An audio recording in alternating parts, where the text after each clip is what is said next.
মামা ভাগ্নি যেখানে আপদ নাই সেখানে। আসসালামু আলাইকুম এভরিওয়ান, কেমন আছেন অল? তো চলে আসলাম এই ভাঙ্গাচূড়া হারিকেন ভয়েস নিয়ে। আর কিছু করার নাই, ভয়েসটা যেহেতু খারাপ, ভয়েস তো দিতেই হবে, অবশ্যই ভিডিও তো ছাড়তে হবে, তা না হলে চলবে না। কেননা আসসালামু আলাইকুম এভরিওয়ান, কেমন আছেন অল? এই তো চলে আসলাম, একটা ফোন কেনার জন্য চলে আসছিলাম। আগের ফোনটা ছিল, তো ফোনটা মনে হচ্ছে ক্যামেরাটা একটু ঘোলা হয়ে গেছে, তাই অনেক আনন্দ নিয়েই আজকে চলে আসলাম ভাইয়ের সাথে একটা ফোন কিনতে। ভাই অবশ্যই ফোন কিনতে নিয়ে আসছে, আর ভাইয়ের সাথে আজ আসার মজাই কিন্তু আলাদা।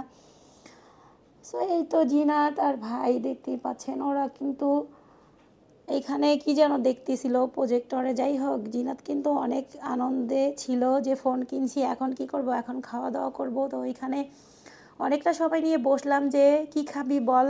ও ও যেইখানেই যাবে ও ফ্রাইড রাইস অবশ্যই খাবে, ওর কাছে অনেক অনেক ভালো লাগে নাকি ফ্রাইড রাইস। তো এই তো দেখতেই পাচ্ছেন, আহারে শেখ হাসিনা খালামণি চলে গেছে, কিন্তু খালামণির পদ্মা সেতুটা রয়ে গেছে। টুস করে কাউকেই ফেলতে পারলো না, নিজেই লাস্টে দিয়ে টুস করে টাস করে ঠুস করে চলে গেল একদম প্লেনে উড়ে, যেখানে কাউকে বলেও যেতে পারলো না। আন্টির জন্য খুব আফসোস হচ্ছে, সরি আন্টি, কিছু করার নাই, যেহেতু আপনি চলে গেলেন, আপনার পদ্মা সেতুটা রয়ে গেল। সবাইকে টুস করে টাস করে ফেলে দিতে চাইছিলেন, কিন্তু সেটা কিন্তু আর কমপ্লিট হইল না। আপনার কথাটা কিন্তু আপনি রাখতে পারলেন না। স্যাড, অনেক আফসোস হচ্ছে যে আপনি চলে গেছেন। যাই হোক, আমি আবারও বলছি, ভয়েসটা কিন্তু খুব খারাপ, কিন্তু কেউ মনে কিছু করবেন না। আর ভয়েসের মাঝে ভুল ত্রুটি হইতে পারে, যেহেতু ভয়েসটা খারাপ, কিছু করার নাই। যেভাবেই ভয়েসটা দিতেছি সেভাবেই শুনতে হবে, আপনাদের শুনতে একটু খারাপ লাগবে। সো এরপরে ফোন টোন কেনা শেষ, আমরা ফোন কিনলাম, এরপরে আবার বের হইলাম যে কোথায় যাব। ফোন কেনার পরে এই তো চলে আসছিলাম, তো জিনাত এখানে ঘোরাঘুরি করলো অনেকক্ষণ, এরপরে যে কি কেনা যায়। এখান থেকে আর কিছুই কিনলাম না, তো জিনাত বললো আইসক্রিম খাবো, তো ফাস্টফুড আইটেম কিছুটা খাইলাম খাওয়া দাওয়া শেষে। তো ফোনটা কিনছি, ওইখানে আর ভিডিও করা হয় না, এতটাই ভিড় ছিল, আর ভিড়ের মধ্যে আমার ভিডিও শ্যুট করতে ভালো লাগে না, তাই ওইভাবে ভিডিওটা ওইভাবে মেক করি নাই আমি। মাঝখান থেকে একটু একটু কেটে কেটে নিছি, বাট আমার কাছে মনে হয়েছে যে এভাবেই নেব, এই জন্য এভাবে নিছি। আর ওইভাবে ভিডিও করা, কোথাও গেলে যে দাঁড়ায় একদম ভিডিও শ্যুট করব, ওইটা কিন্তু আর হয়ে ওঠে না, তখন দেখা যায় এনজয় করতে থাকি, এই জন্য এগুলো আর এত খেয়াল থাকে না। সো যখন এখানে নিচে নেমে আসলাম, তখন জিনাত বলতেছিল যে আমার কিছু ফটোশ্যুট করো, তো ওইখানে দাঁড়ায় দাঁড়ায় ওর কিছু ফটোশ্যুট নিলাম, যে আয় ফটোশ্যুট করি। তো এই তো এইখানে ও ওর মতো করে হাঁটতেছে, আর এইখানে দেখেন একটা ব্যাগ রাখা ছিল, ব্যাগটার মধ্যে গিয়ে একবারে ঢুকে পড়ছে, যে নাও নাও ফটোশ্যুট করো। মানে ব্যাগের মধ্যে যাবে, এটাও কোনো কথা বলেন? ব্যাগের মধ্যে কেউ যায় কি ফটোশ্যুট করে? কিন্তু ও ব্যাগের মধ্যে যাবে, এই দেখেন। আবার ব্যাগের মধ্যে যায় এখানে ফুকি টুকি খেলতেছে, বাট ভয়েসটার জন্য কথা বলে মজা পাচ্ছি না। এই তো দেখতেই পেলেন যে ও ব্যাগের মধ্যে ঢুইকা এখানে এখানে পেমেন্ট বিকাশ সব কিছুই ছিল, বাট ও একটু ফুকি ফুকি খেলতেছিল। ওর মামার সাথে মজা মাস্তি করতে ওর অনেক ভালো লাগে, তো এই তো ওর মামার সাথে মজা মাস্তি করলাম।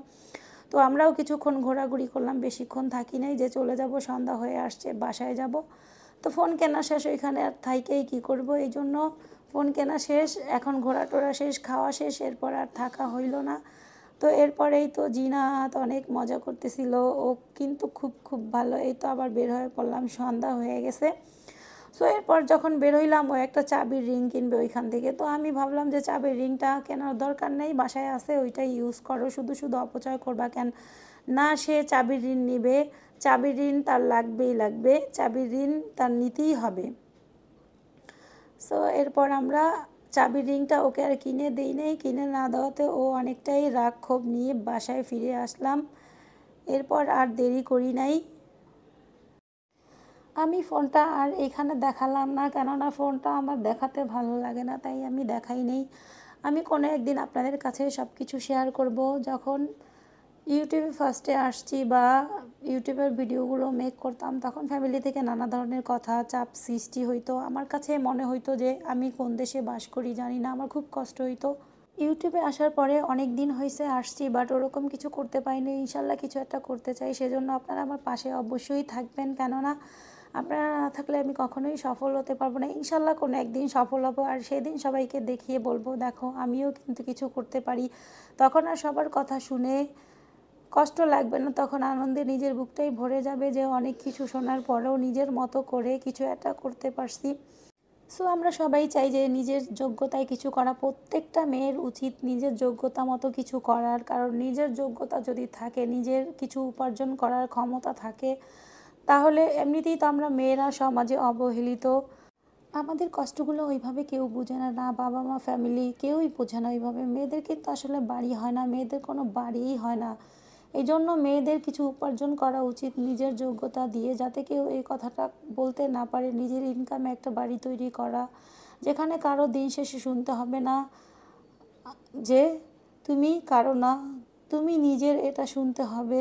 অবশ্যই এই তো ভিডিওটা শেষে দেখতেই পাচ্ছেন আমরা বের হয়ে গেছি, আর বের হয়ে বাড়িতে চলে গেছি। তো আজকের মতো ভিডিওটা এখানেই শেষ করব। ভুল ত্রুটি ক্ষমা দৃষ্টিতে দেখবেন। আজকের মতো টাটা।